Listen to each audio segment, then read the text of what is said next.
My stepfather forced me to work for free in his company. When I refused, he kicked me out. I'm Jacob, 18 years old, born and raised in Woodward, Oklahoma, one of those small towns where gossip travels faster than internet connections. Everyone here knows everyone else's business, but nobody really knows me. Not the real me, anyway. Woodward's the kind of place where people still leave their doors unlocked and wave at passing cars.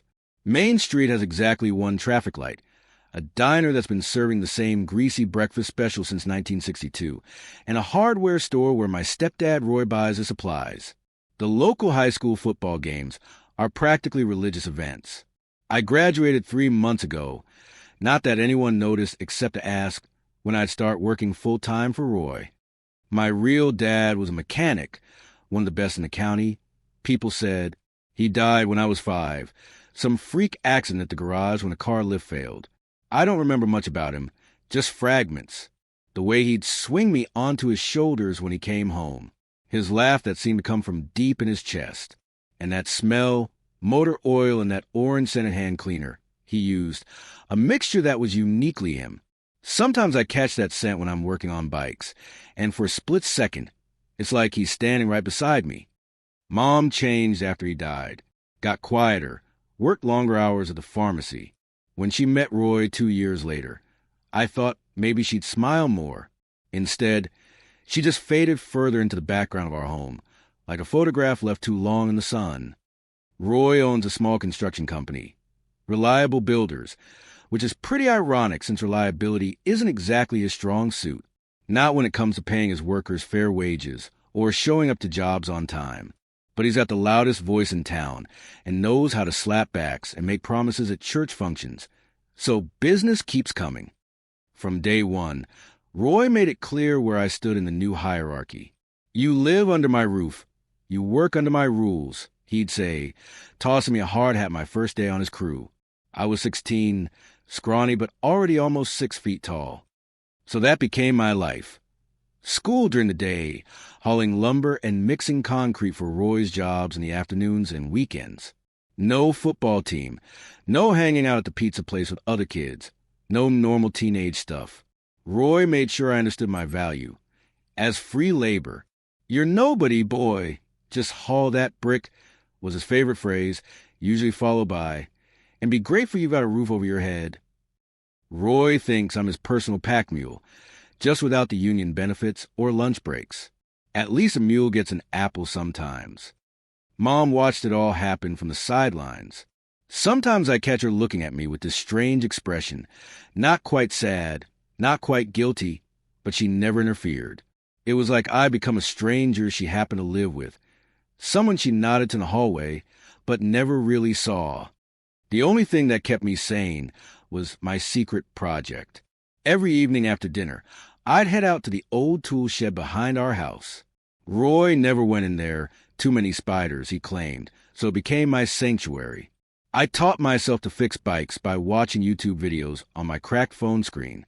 Started with my old Schwinn, then moved on to junkyard rescues that I'd find at the local dump or buy for a few bucks at yard sales.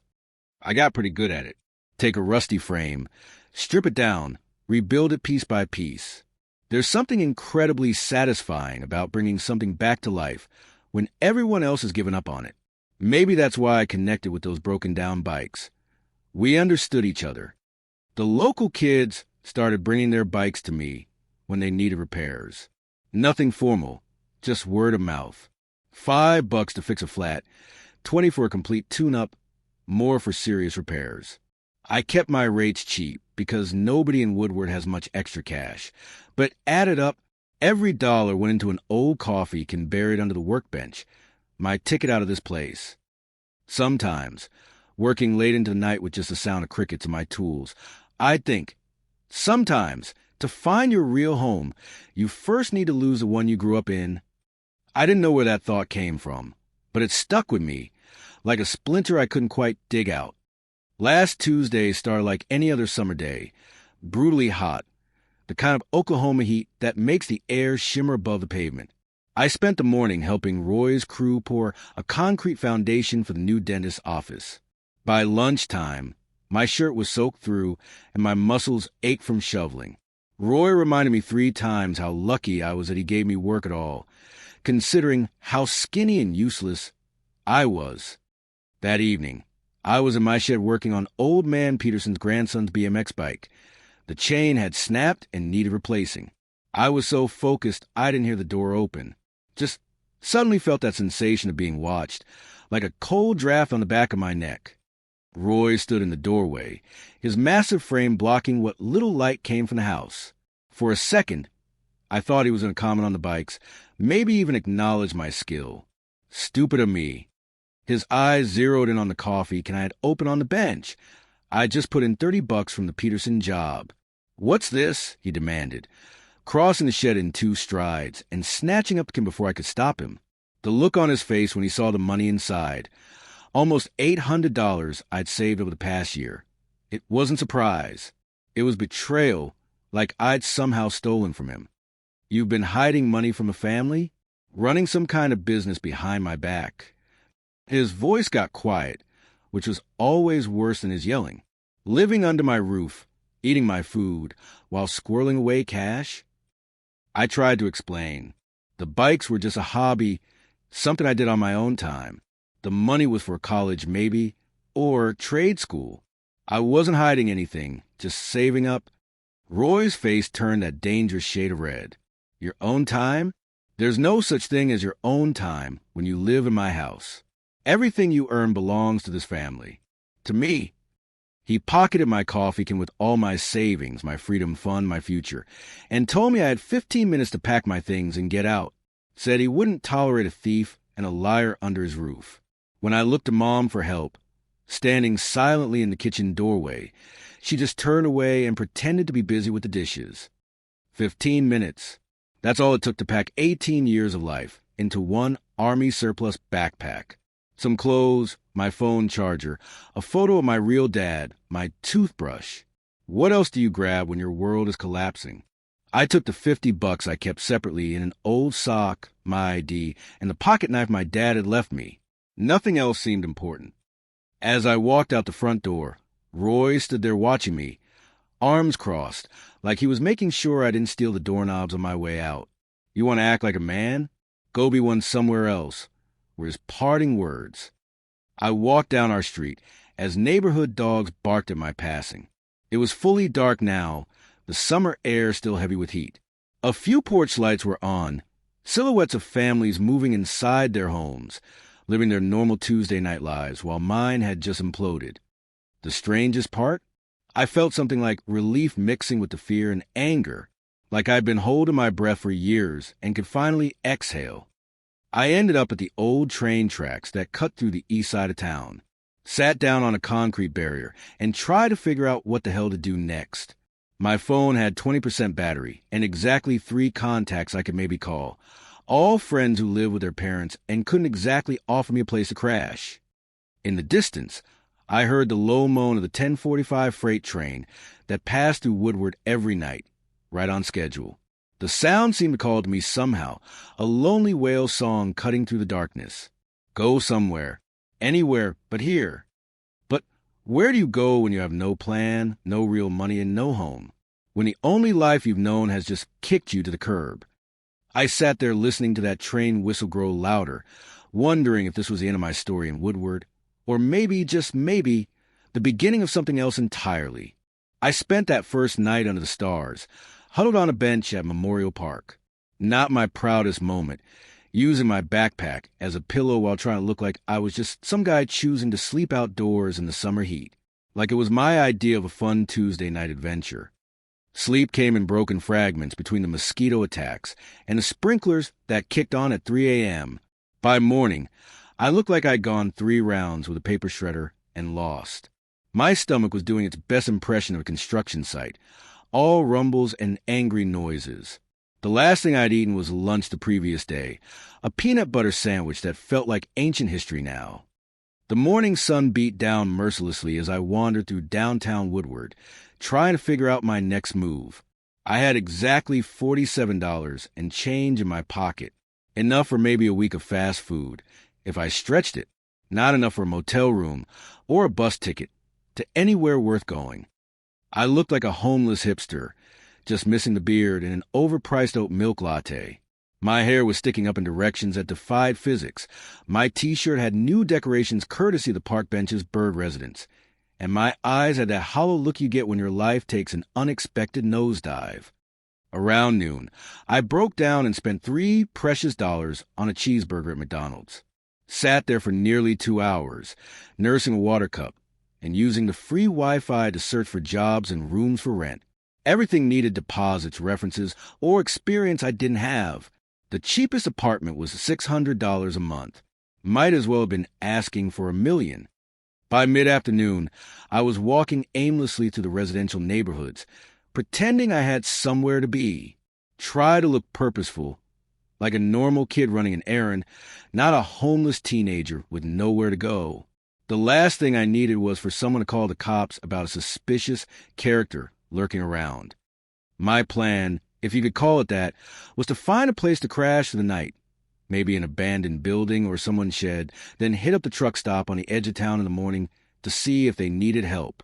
Not exactly a career path to be proud of, but at least it was something. That's when I heard a voice from across the street that stopped me in my tracks. "Jacob, that you wandering around like some restless spirit." I turned to see Mr. Harold Peterson standing on his front porch, leaning on his cane with one hand and shading his eyes with the other. Harold was one of those town fixtures. Had to be pushing 80 with a face like a topographical map and hands that told stories of decades of hard work. His wife had passed about 5 years back, and since then he'd become known as a neighborhood watchdog, always sitting on his porch, keeping tabs on everyone's comings and goings. I knew Harold pretty well. Actually, last spring, a windstorm had knocked down part of his fence, and I'd fixed it for him for free.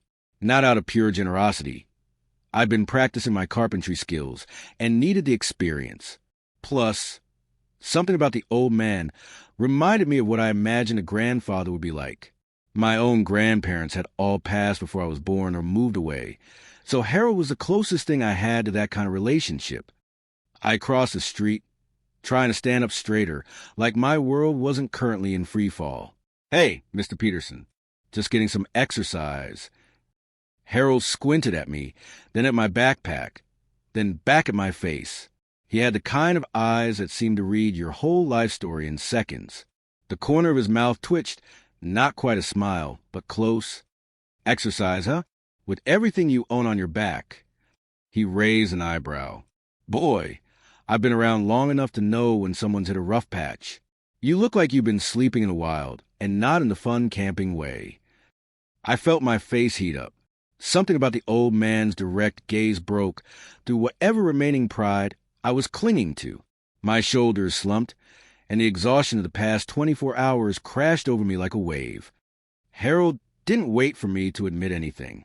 He just nodded, as if confirming something to himself, and waved me up the steps. "Come on in. Let's get some food in you before you fall over. Then you can tell me what kind of trouble you're in."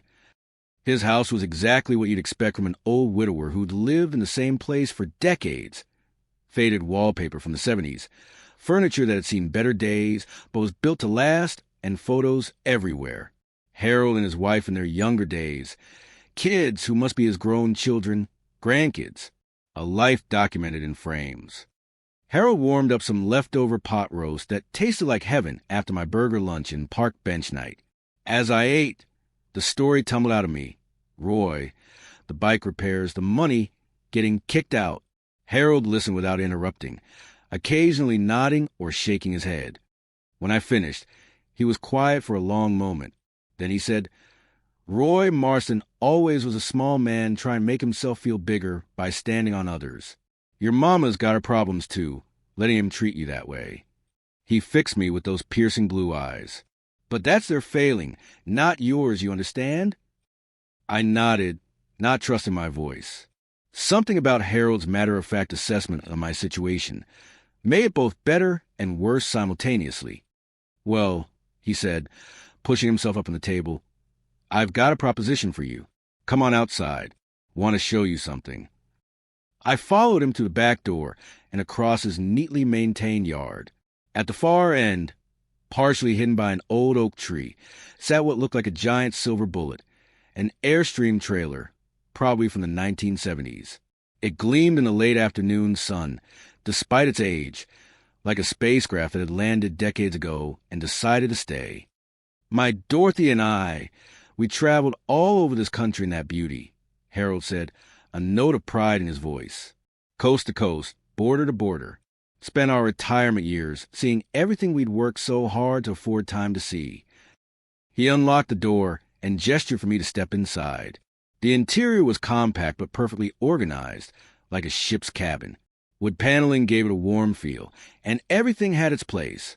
Fold-down table, bench seats that probably converted to a bed, tiny kitchenette, even a small bathroom. But what caught my eye was a wall above one of the benches. A large map of the United States, crisscrossed with red lines marking routes, with small stars dotting locations all over. Next to it, a shelf held dozens of vinyl records in their sleeves. Dorothy wouldn't go anywhere without her music, Harold explained, following my gaze. He ran his fingers along the record spines almost reverently, said every place had its own soundtrack. He pulled one out, Frank Sinatra, and walked over to a record player mounted under one of the cabinets.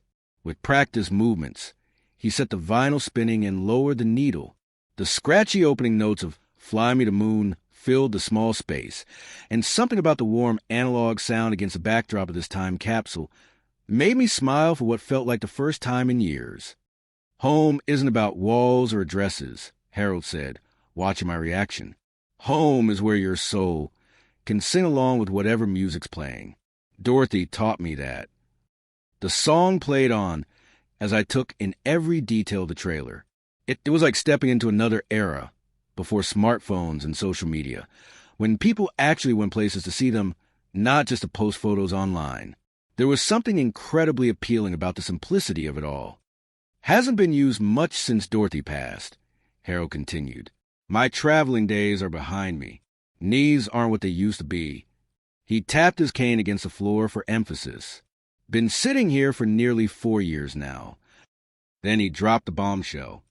It's yours if you want it. To stay in, for now. I must have looked like he'd just offered me the keys to Fort Knox because he chuckled. Close your mouth, son, before you catch flies. It's not charity. Place needs some looking after. Cleaning, maintenance. You're good with your hands. I've seen your bike work. You help me keep up the yard, do some errands I can't manage so well anymore, and you've got yourself a place to stay until you figure out your next move. I couldn't believe what I was hearing. Yesterday, I'd had a roof over my head, but felt homeless. Today, I was technically homeless, but being offered a roof that actually felt welcoming. I don't know what to say, Mr. Peterson. Say yes, and start calling me Harold. Mr. Peterson makes me feel even older than I am. I laughed then, a real laugh that bubbled up from somewhere deep inside that I thought had gone dormant. Yes, and thank you, Harold. We spent the rest of the afternoon getting the trailer set up for living. Harold showed me how everything worked. The propane stove, the tiny bathroom with its marine toilet, the clever storage spaces tucked everywhere. We aired out, wiped down surfaces, and Harold found some clean sheets and blankets in his hall closet. Beats sleeping in the park, doesn't it? He said as we finished up. That was the understatement of the century. The Airstream was like a spaceship compared to my park bench accommodations from the night before. As evening fell, Harold insisted I join him for dinner. He wasn't much of a cook.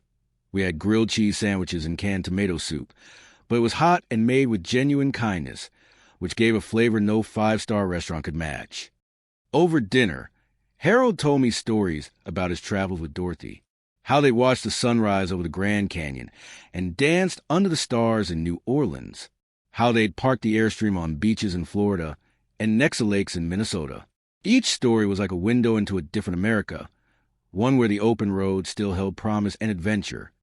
The problem with most people, Harold said as he dunked a corner of his sandwich into his soup, is they spend their whole lives trying to arrive somewhere but never enjoy the journey.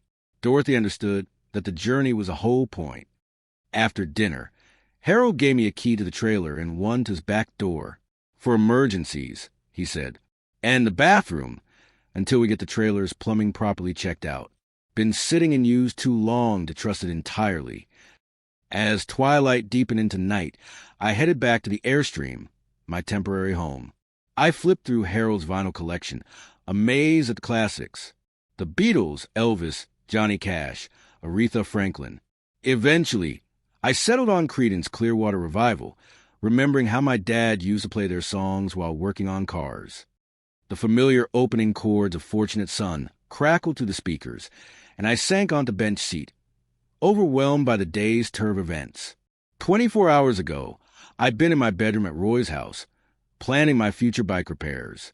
Now I was in a vintage Airstream trailer with a vinyl soundtrack, being offered a second chance by a man who barely knew me. Life has a funny way of pulling the rug out from under you just when you think you've got your footing. But sometimes it also tosses you a lifeline when you're sure you're drowning. As I lay on the converted bed that night, listening to the occasional pop and crackle of vinyl between songs, I stared at the curved ceiling of the trailer and wondered, could this actually be home? This shiny time capsule that had seen more of America than I had? But a nagging doubt kept me from fully relaxing. What if this was just temporary?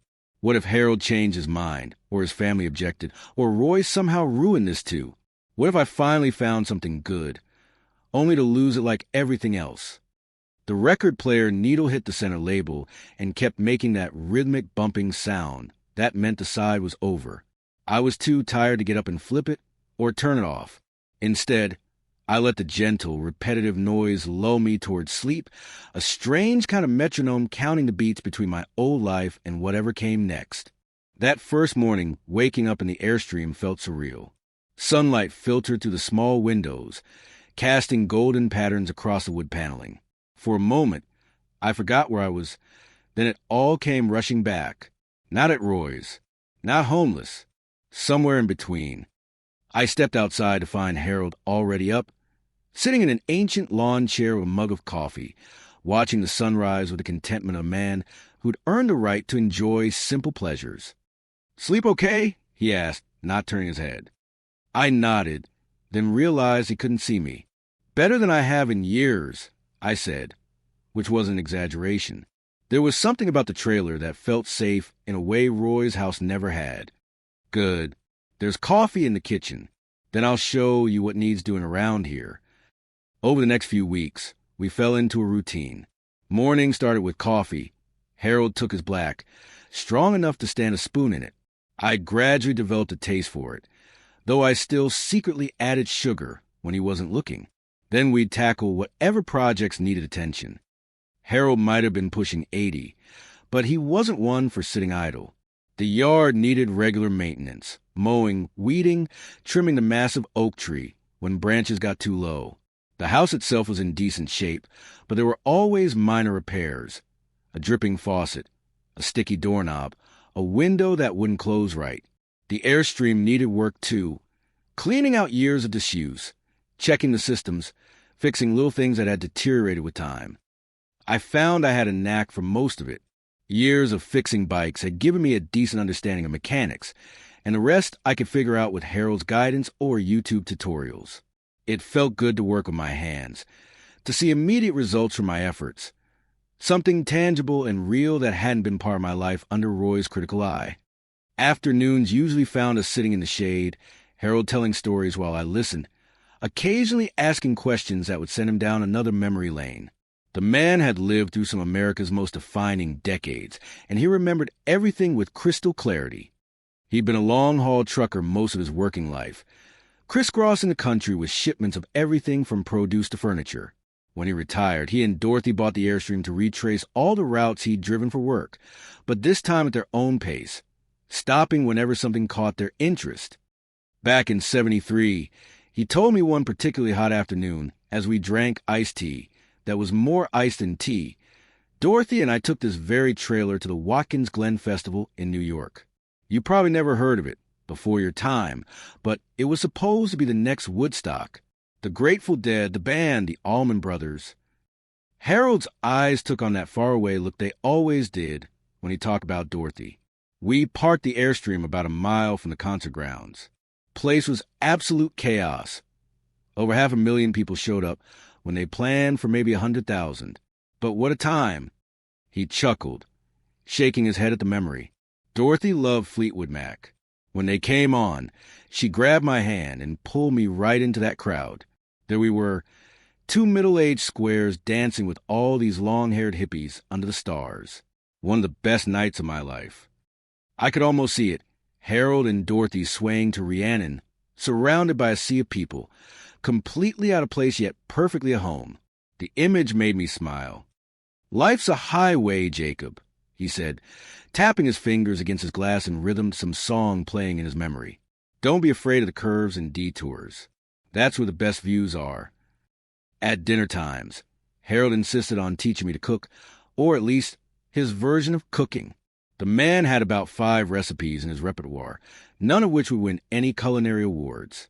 His specialty was pancakes, which he claimed were world famous. In reality, they were dense enough to use as hockey pucks and occasionally triggered the smoke detector. The first time he tried to teach me his secret recipe, we ended up with batter on the ceiling and both of us laughing so hard we had to sit down. "Dorothy was a real cook," he admitted between chuckles. "I'm just trying to make sure you don't starve." Harold's pancakes could probably stop a meteorite mid-flight. We joked that NASA should hire him to develop heat shields for spacecraft. But there was genuine affection behind our ribbing, and I found myself learning more than just how not to flip pancakes. Harold had a lifetime of practical wisdom that he dispensed casually, like it was nothing special. How to judge a person's character, how to shake hands properly, how to save money without feeling deprived, how to fix things instead of replacing them. On a deeper level, I was learning how to be at ease with myself. Harold never expected me to be anyone other than who I was. There were no comparisons, no demanding I man up or stop being lazy like Roy's constant criticism, just acceptance and occasional guidance when I needed it. In the evenings, we'd often retreat to the Airstream to listen to records. Harold would select something from his collection. He had everything from jazz to classic rock, and we'd sit in comfortable silence or talk softly as the music played. Those vinyl sessions became my favorite part of the day. Harold knew the stories behind every album, where he bought it, what was happening in his life when he first heard it, which songs were Dorothy's favorites. "Music marks time better than any calendar," he told me once as we listened to Simon and Garfunkel's Bridge Over Troubled Water. "I hear this song, and I'm instantly back in 1970, driving through Arizona with Dorothy sleeping in the passenger seat and the sunset turning everything gold." I was getting to know Dorothy through his stories, too. She'd been a librarian with a wild streak, loved books in order during the week, but come Friday night, she was ready for adventure. They'd met when Harold delivered a shipment of new shelves to her library. He asked her out 7 times before she said yes, and after that, they were inseparable for nearly 50 years. "She was the compass to my engine," Harold explained. "I had the power to go, but she showed me where it was worth going." My life started changing in subtle ways. I noticed I was standing straighter, speaking more confidently. I began looking people in the eye when talking to them, something I'd stopped doing under Roy's constant belittlement. I even started making plans beyond just getting through the day. While living with Harold, I'd also started picking up odd jobs around the neighborhood. Word got out that I was good with my hands, and soon I was fixing lawn mowers, installing ceiling fans, and even doing basic car maintenance for people. Between that income and continuing my bike repair side hustle, now operating out of a corner of Harold's garage with his blessing, I'd managed to build up a modest savings account. Nothing that would set the world on fire, but enough to give me options I'd never had before. I decided to use some of my small savings to enroll in community college courses for the fall. Just 2 classes to start, both focused on mechanical engineering. Harold seemed more excited about it than I was, driving me to the campus to register and asking a million questions about what I'd be learning. "Dreams are like stars," he told me on the drive back. "They seem distant and unreachable, but with the right vehicle, you can drive toward them. Might not get all the way there, but the journey changes you anyway." I wasn't entirely sure what my dreams were yet, but for the first time, I felt like having them was allowed, expected, even. About 6 months after I'd moved into the Airstream, I noticed Harold seemed more tired than usual. He'd pause in the middle of yard work. Leaning on whatever tool he was using, his breathing labored. He started napping in the afternoons, something he'd previously scoffed at as wasting daylight. At first, I didn't think much of it. The summer heat was brutal, and anyone would get worn down. But when I came in from mowing one morning to find him sitting at the kitchen table, pale and clutching his chest, alarm bells went off. "Harold, you okay?" He tried to wave off my concern, but couldn't quite pull off the casual dismissal. Just heartburn. Had too much coffee. But something in his expression sent alarm bells ringing in my head. He looked pale, with a thin sheen of sweat on his forehead despite the air conditioning running full blast. "I'm calling an ambulance," I said, already reaching for his phone. "Don't be ridiculous," he protested weakly. "Just need to sit a minute." I ignored him and dialed 911, giving them Harold's address and explaining the situation. Only after I hung up did he sigh and admit, probably not a bad idea. Been feeling off for a couple weeks now. We sat in tense silence waiting for the ambulance, me watching his every breath, him staring at his gnarled hands on the table. "Doctors told me last year my ticker's not what it used to be," he finally said. "Prescribed some pills I might not have been taking as regular as I should." I wanted to lecture him about taking care of himself, but who was I to talk? I'd spent years letting Roy tear me down without fighting back. We're all careless with what matters sometimes. The ambulance arrived with wailing sirens that seemed excessive in a quiet neighborhood. The paramedics moved efficiently, checking Harold's vitals, asking questions, loading him onto a stretcher despite his insistence he could walk. Before they wheeled him out, Harold motioned me closer. His voice was weaker than I'd ever heard it, but his eyes were clear and determined. "Jacob, the spare key to the house is under the blue flower pot. The insurance cards are in the desk drawer." And he hesitated, then reached for my hand, clasping it with surprising strength. "The Airstream is yours, son. No matter what happens, it'll take you to your dreams."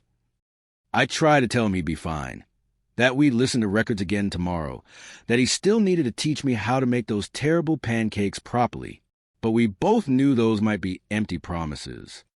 As they loaded him into the ambulance, he called out one last thing. "The papers for the trailer are in the lockbox in my closet. Combination is Dorothy's birthday, March 18th, 1941. I followed the ambulance in Harold's ancient Buick, my hands shaking on the steering wheel. The 20-minute drive to Woodward Regional Hospital felt like hours. By the time I parked and sprinted into the emergency room, they'd already taken Harold back, and a nurse directed me to the waiting area with the empty reassurance that they're doing everything they can. For hours of sterile chairs, bad coffee, and outdated magazines later, a doctor finally appeared, middle-aged, with circles under his eyes suggesting he was at the end of a long shift. He sat beside me with that carefully neutral expression medical professionals master for delivering uncertain news. "Mr. Peterson has had a significant cardiac event," he explained, using the clinical language people use when trying to soften reality. "We've stabilized him for now, but his heart has sustained damage. Given his age and previous health issues, we're transferring him to Oklahoma City for more specialized care. But he'll be okay, right?" I heard myself asking, like a child seeking reassurance. The doctor's pause told me everything before he even spoke. He's fighting hard. That's all I can tell you with certainty right now. They let me see Harold briefly before the transfer. He looked small in the hospital bed, connected to monitors and IVs, his weathered face gray against a white pillowcase. But his eyes brightened when I walked in, and he managed a weak smile. "Quite a drama for an old man, huh?" he whispered. I tried to match his lightness. "Just wanted a fancy ride to the city, I bet." He chuckled, then winced. "Listen, Jacob, been thinking. Dreams need a vehicle, remember? The Airstream, it's your vehicle now. Whatever happens to me." "Harold, don't talk like that. You'll be back bossing me around in no time." He closed his eyes briefly. "Maybe, but no maybes about the trailer. It's yours. All legal and proper. Papers in my lockbox. Like I said, you take that silver bullet and find whatever makes your soul sing, you hear me?" The transport team arrived then, efficiently preparing to move him. One of them glanced at me sympathetically. "You family?" she asked. Before I could explain our complicated connection, Harold spoke up with surprising firmness. "He's my grandson. Only family that matters." They let me ride in the elevator down to the ambulance bay, but that was as far as I could go. As they loaded him into the transport ambulance, Harold held my gaze. "Dreams are the maps, Jacob," he said, voice barely audible over the bustle around us. "The road is the journey. Don't be afraid of either." The doors closed, and just like that, he was gone, rushing toward Oklahoma City and whatever fate awaited him there. I drove back to Harold's house in a daze, the world continuing around me as if everything was normal. People shopping, talking, living their regular Wednesday lives while mine had been turned upside down again. Funny how that works. Your whole world can collapse while someone else is just deciding what to have for dinner. The house felt eerily quiet when I returned, empty in a way that went beyond physical absence. I wandered from room to room, not sure what I was looking for until I found myself in Harold's bedroom, staring at the closet where he'd said the lockbox was kept. It felt wrong to go through his things while he was fighting for his life in a hospital 60 miles away.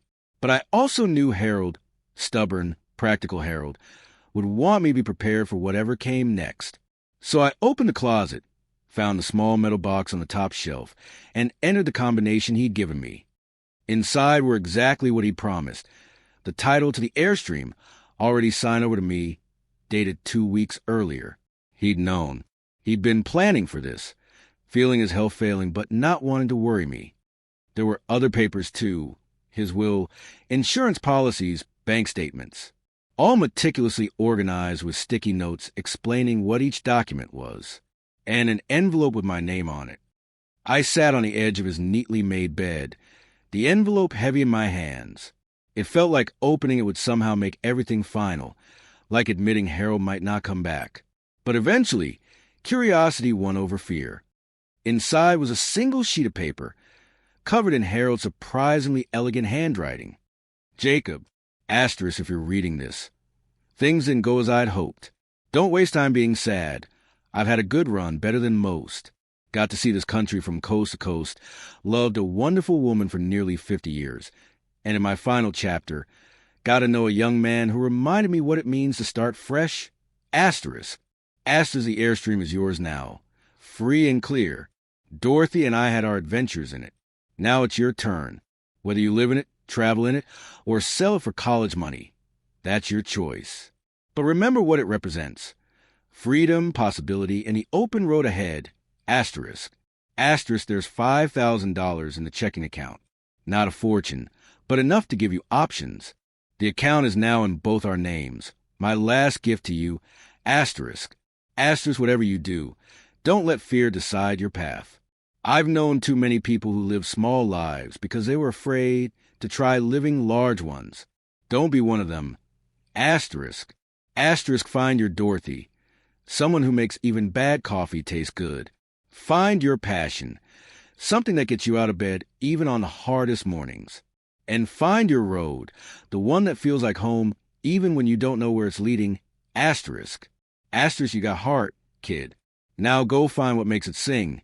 Asterisk. Harold. I don't remember how long I sat there, letter in hand, tears streaming down my face. Minutes or hours, all blurred together. I only know that when I finally looked up, darkness had fallen outside the windows, and the house had grown chilly with the night air. The call from the hospital came at 3:17 a.m. Harold had peacefully passed away shortly after midnight. The doctor used gentle words like comfortable and without pain, as if that somehow made it better. And maybe it did, a little. I thanked him, hung up, and walked outside to the Airstream, my Airstream now. I turned on the small lamp inside and put on one of Harold's favorite records, Johnny Cash's I Walk the Line. As Cash's deep voice filled the small space, I looked at the map on the wall with all those red lines marking Harold and Dorothy's journeys. Harold was gone, leaving me a silver bullet trailer and his words about dreams and roads. But how do you find a dream when you don't even know what you're looking for? How do you follow a map when you don't have a destination? Harold's funeral was held 3 days later at the First Baptist Church in Woodward. I was surprised by how many people came. The old man had touched more lives than I realized. Former trucking buddies, neighbors, people he'd helped over the years. I sat in the front row, feeling like an imposter. What right did I have to grief when these people had known him for decades? The pastor spoke about Harold's life, his service in the Korean War, his decades on the road, his devotion to Dorothy. He mentioned me, too, the young man Harold took in during his final months, and several people nodded in my direction with sympathetic smiles. I didn't know what to do with their kindness, so I just stared at my hands. After the service, people came up to share their Harold stories. How he'd helped someone fix their car in a snowstorm. How he'd driven a neighbor to chemotherapy appointments for 6 months straight. How he told the world's worst jokes, but somehow made you laugh anyway. Each story was like a puzzle piece, filling in the picture of the man I'd only known for a short time. At the reception in the church basement, a middle-aged couple approached me. The woman had Harold's eyes, and the man had a firm handshake that crushed my fingers. "I'm Linda, Harold's niece," the woman said. "This is my husband, Greg. We live in Tulsa." They were polite enough, asking how I knew Harold, expressing appropriate sympathy that I'd been there when he fell ill, but I could feel the underlying tension. They hadn't known about me, and they certainly hadn't known about Harold giving me his Airstream. "We'll be coming by tomorrow to start sorting through Uncle Harold's things," Linda mentioned casually as they were leaving. "The lawyer said the house goes to us, since we're his only living relatives." I nodded, not mentioning the trailer or the $5,000. The last thing I needed was a fight at Harold's funeral. That night in the Airstream felt different, heavier somehow. Reality was setting in. Harold wasn't coming back, and his relatives were arriving tomorrow to claim their inheritance. I had the trailer legally, but I'd need to move it, and for that, I needed a truck. The next morning, I woke early and headed to Tom's auto shop before Linda and Greg could arrive. Tom was a gruff mechanic in his 50s who owned the only garage in town. I'd fixed his son's bike twice last year, once when the chain broke, and again when the kid tried to jump a homemade ramp and bent the frame. Tom had been impressed with my work and offered me a job, but I'd been too busy with Roy's construction gigs to accept. The shop was already open when I got there. Country music blaring from speakers, the smell of motor oil and coffee mingling in the air. Tom was under a Dodge minivan, only his legs visible. I waited for him to roll out, then explained my situation. Harold's passing, the trailer I'd inherited, the need to move it before his relatives could cause problems. Tom listened, wiping his hands on a red shop rag. When I finished, he just nodded and said I was a good kid who'd gotten a rough deal. Then he led me around to the back lot, where several vehicles sat in various states of repair. "That there's an '85 Chevy Silverado," he said, pointing to a faded blue pickup. "Engine runs good, but the body's too dinged up for most folks to want it. Been sitting here for months after the owner couldn't pay his bill." The truck had definitely seen better days. Rust spots freckled the wheel wells, and the bumper hung slightly crooked, but it had a proper trailer hitch, and when Tom started it up, the engine purred like a satisfied cat. "I can let you have it for $800, he said. "That's practically giving away, but you seem like you need a break." It was still more than I could afford outright, but when I explained, Tom agreed to let me pay $400 down and work off the rest, helping at the shop on weekends. We shook on it, and just like that, I was a truck owner. The timing couldn't have been better. When I got back to Harold's place, a shiny black SUV was already parked in the driveway. Linda and Greg had arrived and were standing on the porch with a man in a suit who I assumed was their lawyer. Their faces when I pulled up in the old Chevy were a mix of confusion and suspicion. I nodded politely as I parked, then walked over to introduce myself properly. The lawyer, Mr. Daniels, was surprisingly helpful. He confirmed that yes, the Airstream was legally mine as outlined in Harold's will, and yes, I should remove it from the property within a reasonable time frame. Linda looked like she'd swallowed something sour when he said this, but Greg just seemed eager to get the whole business over with. They looked at the trailer like I'd inherited a rusty can opener instead of a classic piece of Americana. Linda muttered something about junk that Harold should have gotten rid of years ago. I bit my tongue, remembering Harold's stories about how much Dorothy had loved that silver bullet. It took me about an hour to get the Airstream hitched to the Silverado. I'd never towed anything before, but Tom had given me a crash course, and I'd watched enough YouTube videos to get the basics. The niece and her husband watched on the porch, making no offers to help, clearly waiting for me to finish, so they could start inventorying the real valuables inside the house. As I was doing a final check of the connections, Linda came over, arms crossed. "So what's your plan with this thing?" she asked, eyeing the trailer like it might be harboring rodents. I shrugged, not really owing her an explanation, but offering one anyway. "Going to fix it up.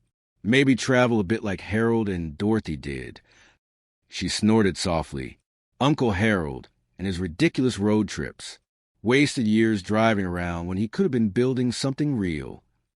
And in that moment, I understood why Harold had left me the Airstream instead of them. They might have been blood, but they'd never understood what made him tick, what gave his life meaning. "Guess it depends on what you consider real," I said, and climbed into the Silverado before she could respond. Driving away from Harold's house for the last time was harder than I expected. Looking in the rearview mirror at the shrinking white bungalow where I'd found friendship and guidance felt like closing a book mid-chapter. But the weight of the Airstream behind me was a reminder that I was taking the most important part with me. The question was, where to? I couldn't afford an RV park, and Woodward didn't have many options for parking a vintage trailer. I remembered an abandoned lot on the outskirts of town, near the old drive-in theater that had closed years ago. The owner, Mr. Jenkins, was a reclusive old farmer who rarely came into town. Using nearly all my remaining savings, I struck a deal with Jenkins, $200 a month to park on his unused land. It wasn't much, just a flat area with some trees for shade and an outdoor spigot for water. But it had a decent cell signal and was close enough to town that I could bike to work at Tom's when needed. The first night there was eerily quiet, with only distant highway sounds and crickets for company. The Airstream seemed smaller somehow, without Harold's house nearby. But it was mine, my first real home that nobody could take away. Over the next few weeks, I threw myself into restoring the trailer. The exterior was already in good shape. That aluminum skin was built to last, but the interior needed work. I sanded down the wood paneling and restained it to bring out the warm honey tones. I fixed the plumbing issue that had been giving Harold trouble. I found vintage-style upholstery fabric at a thrift store and recovered the bench cushions. Each paycheck from Tom's garage went into improvements. A better sound system for Harold's vinyl collection. New curtains with a 70s-inspired pattern. Battery-powered string lights to hang outside on warm evenings. A small fire pit made from an old washing machine drum. Little by little, the place was becoming a perfect time capsule, part 1970s nostalgia, part modern comfort. I was particularly proud of the wall where Harold and Dorothy's travel map hung. I carefully preserved it, adding a frame built from reclaimed barnwood.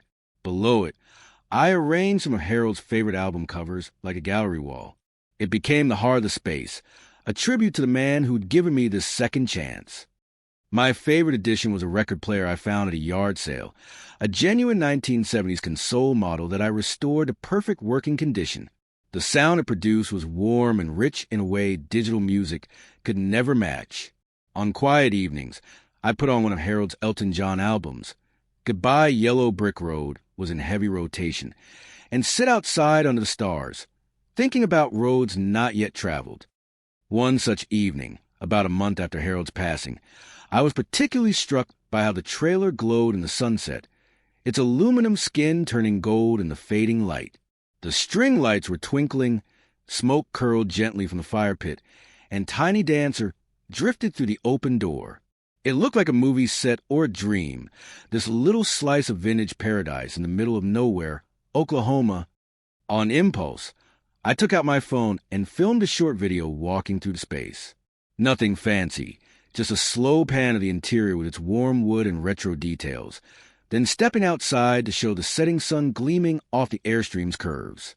I added a simple caption, "Time travel available, 1975 calling. Who want to go back?" with the Elton John song as soundtrack. I posted it to TikTok before I could overthink it, then tossed my phone aside and went back to watching the stars come out. I'd never had much success with social media. My previous post about bike repairs had gotten maybe 50 views at best. This was just another bottle tossed into the digital ocean. The next morning, I nearly dropped my coffee when I checked my phone. The video had over 10,000 views. Comments were pouring in. This is literally my dream. Where is this magical place? That Airstream is everything. Can I book a weekend stay? I stared at the screen in disbelief. People weren't just watching. They were asking questions, wanting to know more, wondering if they could visit. One comment particularly caught my attention. I would pay good money to spend a weekend in that time capsule. Something clicked in my brain, a half-formed idea that had been floating around since Harold first showed me the trailer. What if I could share this experience? What if the Airstream could become not just my home, but a destination for others seeking something authentic in an increasingly artificial world? I spent that day filming more detailed videos, close-ups of the record player, the vintage map wall, the cozy seating area. I talked about Harold and Dorothy's cross-country adventures, showed how the original features of the trailer worked, and put together before/after my restoration work. By evening, I had posted 3 more videos, each one getting thousands of views within hours. Sometimes the most life-changing moments come disguised as random impulses. One spontaneous TikTok posted more to redirect my future than years of careful planning could have. As I watched the view counter climb and read comments from people genuinely moved by what I created, I realized Harold had given me more than just a trailer. He'd given me a vision. Sometimes a single post on social media can change your life more than 10 years of careful planning. I thought as notifications continued to buzz on my phone. The digital world had suddenly connected me to thousands of people who share my appreciation for this piece of Americana on wheels. By the end of the day, my follower count had jumped from 27 to over 3,000. Comments kept pouring in, and my direct messages were filled with people asking if they could book the Airstream for a weekend, offering to pay just to experience what they were seeing in my videos. I stayed up late that night, researching what it would take to turn this unexpected attention into something real. Short-term rental regulations, insurance requirements, business licenses. There was a lot to figure out. But for the first time since Harold's passing, I felt a clear sense of purpose. This was something I could build, something that honored his memory while creating my own path forward. My phone buzzed again with yet another notification. The latest video had just crossed 25,000 views. Messages continued to pour in from people across the country wanting to know when they could book their stay in my vintage paradise. The question wasn't whether I could make this work anymore. The audience was clearly there. The question was whether I was ready to open Harold and Dorothy's silver bullet time machine to the world. Was I prepared to be not just an inhabitant of this space, but its steward and storyteller? My first real visitor arrived 3 weeks after that initial viral TikTok. By then, I'd set up a simple booking website using a template, gotten the proper insurance, and figured out the basic legal requirements. I wasn't exactly a legitimate business yet, but I was on my way. Her name was Marissa, a 30-something photographer from Dallas who wanted to do a retro-themed photo shoot. She'd found me through TikTok and couldn't believe the Airstream was just a 5-hour drive from her studio. I charged her $150 for the day, not really knowing what was reasonable, but figuring it was a start. When she pulled up in her Mini Cooper and saw the Airstream gleaming in the afternoon sun, her face lit up like a kid on Christmas morning. "It's even better than your videos," she kept saying as she circled the trailer, snapping photos from every angle. She spent hours capturing every detail. The record player, the map wall, the vintage kitchenette. At sunset, she took photos of me sitting by the fire pit with the trailer glowing behind me. For that first booking, I crashed on Tom's couch in town. It felt weird letting a stranger stay in what had become my home, but the money was too good to pass up. After a few more bookings, I realized I needed my own solution. I bought a high-quality tent that I could set up in a secluded corner of the property when guests were staying in the Airstream. Not the most elegant solution, but it worked for the time being. Those photos, professionally edited and posted on Marissa's Instagram account with 50,000 followers, brought the next wave of attention. Suddenly, it wasn't just TikTok users finding me. It was Instagram influencers, travel bloggers, and nostalgia enthusiasts from all over. The bookings started rolling in. A couple celebrating their anniversary who had honeymooned in an Airstream in 1975. A group of college friends wanting a unique weekend getaway. A writer looking for a quiet place to finish her novel. Each visitor left with photos, stories, and that intangible feeling of having stepped back in time. What surprised me most were the conversations. People didn't just come for the aesthetic. They came to connect. Sitting around a fire pit at night, vinyl records play in the background. Strangers would open up in ways they probably never did in their regular lives. They'd talk about their childhoods, their dreams, the paths not taken. The Airstream seemed to create this bubble where authenticity wasn't just allowed, but expected. An older man named Frank stayed for 3 days in late September. He'd been a roadie for rock bands in the 70s and brought photo albums of his touring days. We stayed up until 3 a.m. one night while he told stories about setting up stages for Led Zeppelin and sneaking beers with Keith Richards. When he left, he hugged me like we were old friends and said, "You've built something special here, son. This isn't just a place, it's a feeling." Frank's words stuck with me. I hadn't just created a quirky rental. I created an experience that meant something to people. That realization changed my approach entirely. I started being more intentional about every detail. I created custom playlists of 70s music for different moods. I collected vintage magazines and travel guides that guests could flip through. I found an old Polaroid camera at a thrift store and left it out with film so visitors could capture their stay in period-appropriate photos. By the time October rolled around, I was booked solid through the end of the year, charging $200 a night with a 2-night minimum. The money was coming in faster than I could have imagined. I kept working at Tom's garage on weekends more out of loyalty than necessity. He'd given me a chance when I needed it, and I wasn't about to forget that. I decided it was time to upgrade my setup. Using Harold's $5,000 plus my own savings, I found a 1978 Ford F-150 Ranger with the original two-tone paint job just 3 hours away in Oklahoma City. The owner had maintained it meticulously, and though the price tag was steep at $12,000, I knew it was worth it. This one replaced my reliable Chevy Workhorse. I needed both trucks for what I was planning. That new F-150 was a statement piece all on its own. Cherry red with a cream stripe down the side, chrome bumpers polished to mirror finish, an engine that rumbled like a satisfied lion. When I pulled up to the Airstream with it for the first time, the combination looked like it had driven straight out a 1970s road trip advertisement. My F-150 looked so cool that I half expected Steve McQueen to ask if he could borrow it for his next film. I posted photos of the truck and trailer together, and my social media exploded all over again. Ultimate American road trip vibes was the most common comment. People started asking if I ever took the Airstream on the road, if they could book a mobile experience rather than just visiting my little patch of Oklahoma. The idea hit me like a thunderbolt. What if I didn't just offer a stationary, nostalgic experience? What if I could bring that experience to people? Or better yet, take them on a journey through America's forgotten backroads. I spent the winter planning, researching routes, and figuring out the logistics of a mobile rental business. I used some of my profits to have the Airstream professionally serviced, new axles, updated brake system, reinforced frame. If this was going to be a roadworthy time machine, it needed to be safe as well as beautiful. During my research, I stumbled across 2 more vintage trailers for sale, a 1969 Shasta Compact and a 1975 Avion, both needing work, but with good bones. I snatched them up for what seemed like a steal, knowing I could restore them the same way I had Harold's Airstream. I also invested in a small, vintage-looking teardrop trailer. Nothing fancy, but comfortable enough for me to sleep in during tours. This would be my personal quarters, allowing me to give guests a full experience while maintaining my own private space. Later, as the business grew, I added 2 more teardrops for staff accommodations.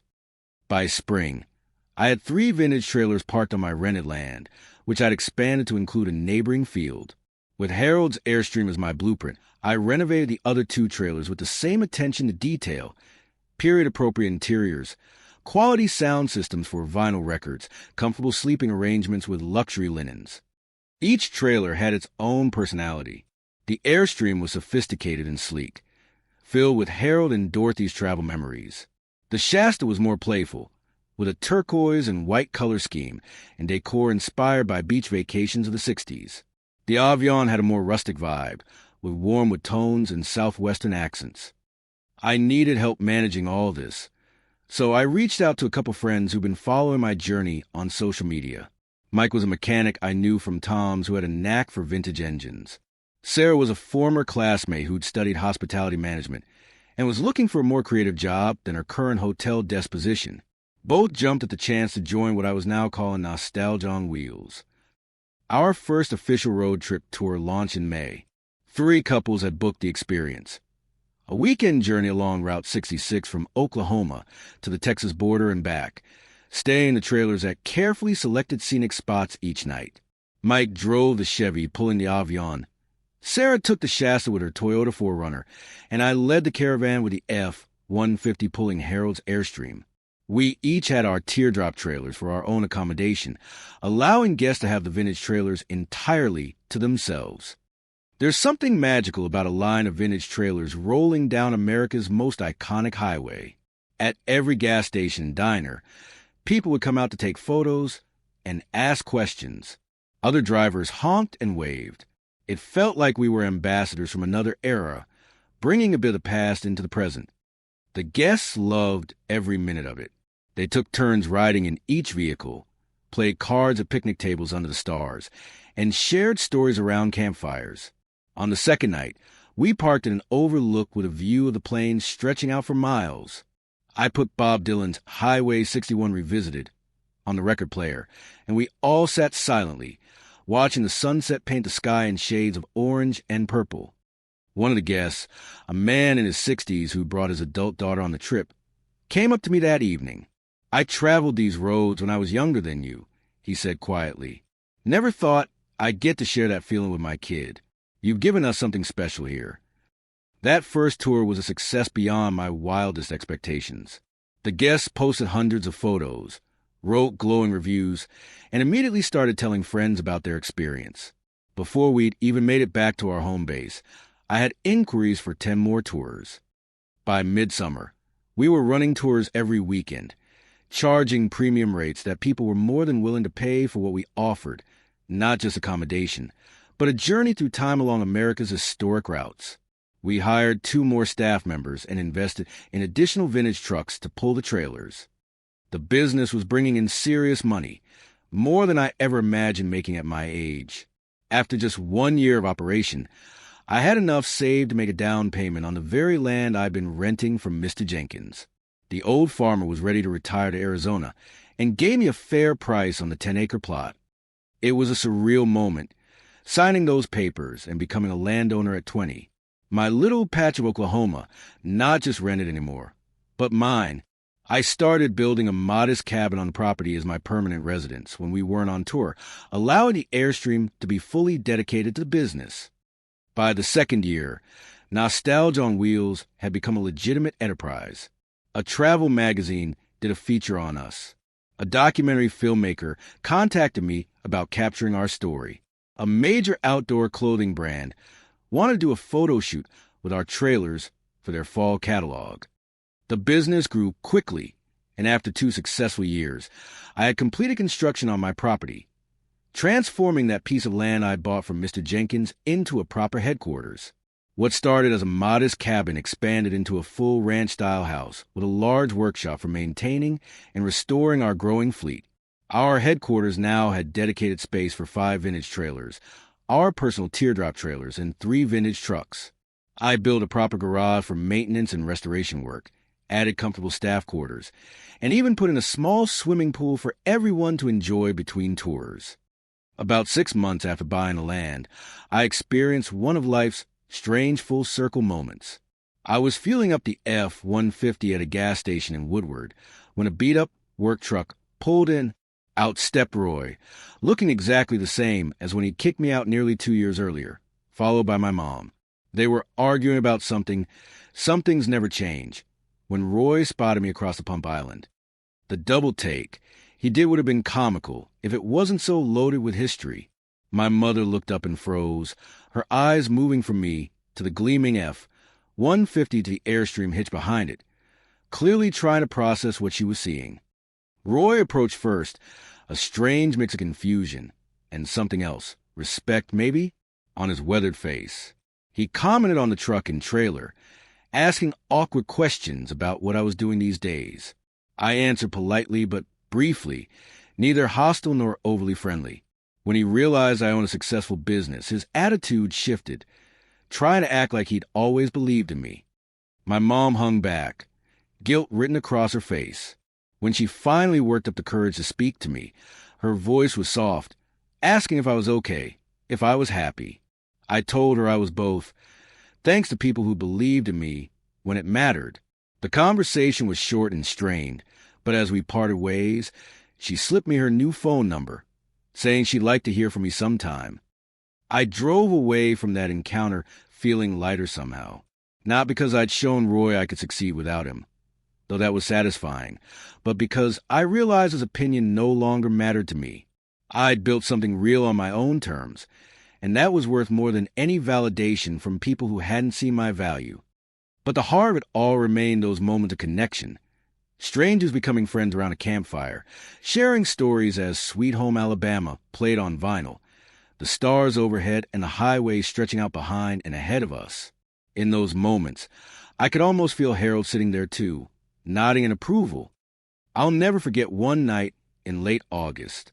We'd parked the trailers in a horseshoe formation on a bluff overlooking the Oklahoma prairie. The guests were enjoying dinner at the picnic tables we'd set up, the sunset turning everything golden. I stepped away for a moment, walking to the edge of the bluff for a bit of solitude. Standing there watching the convoy of silver trailers gleaming in the fading light, I felt a profound sense of rightness. Life is like a vinyl record, I thought to myself. It might crack and pop sometimes, but the melody is always worth it. From the lowest point of being kicked out of Roy's house to building something that brought joy to others, the journey had been full of unexpected scratches and jumps. But the music kept playing. Harold had been right all along. Dreams are like stars. They seem distant until you start moving toward them. The Airstream had been my vehicle, just as he'd promised. But what I hadn't expected was how many other people would join me for the ride. That night, after the guests had retired to their trailers, I sat alone by the dying embers of the campfire. The staff had gone to sleep in their teardrop trailers, and the only sounds were the gentle chirp of crickets and the occasional distant rumble of a truck on the highway. I pulled out the letter Harold had left me, now wore at the folds from repeated readings. Find your Dorothy, someone who makes even bad coffee taste good. Find your passion, something that gets you out of bed even on the hardest mornings. And find your road, the one that feels like home even when you don't know where it's leading. I'd found my passion and my road. The Dorothy part was still a work in progress. But for the first time, I could imagine sharing this journey with someone special someday. The groundwork was there. I'd built something real, something with heart. The next morning, we packed up the trailers and continued our journey. I led the convoy in the '78 Ford, Harold's Airstream gleaming behind me like a silver promise. Route 66 stretched out ahead, that ribbon of asphalt that had carried Americans west for generations, seeking their own dreams. As we drove, I thought about how different my life had become in just 2 years. From sleeping on a park bench to owning land and a home. From having nowhere to go to having everywhere to go. From being told I was nobody to creating something that brought joy to hundreds of people. We rounded a bend in the road, and the morning sun hit the line of trailers just right, sending reflections dancing across the pavement. Through my rear-view mirror, I could see our guests in the passenger seats of the trucks behind me, faces bright with anticipation for the day ahead. I pulled over at a scenic overlook, one of those perfect spots that feels like it was placed there just for travelers to pause and appreciate the journey. Everyone filed out of vehicles, cameras ready, exclaiming at the view of the valley below. While they were distracted, I walked a few steps away and looked up at the endless Oklahoma sky. We did it, Harold. I whispered, "We found the road."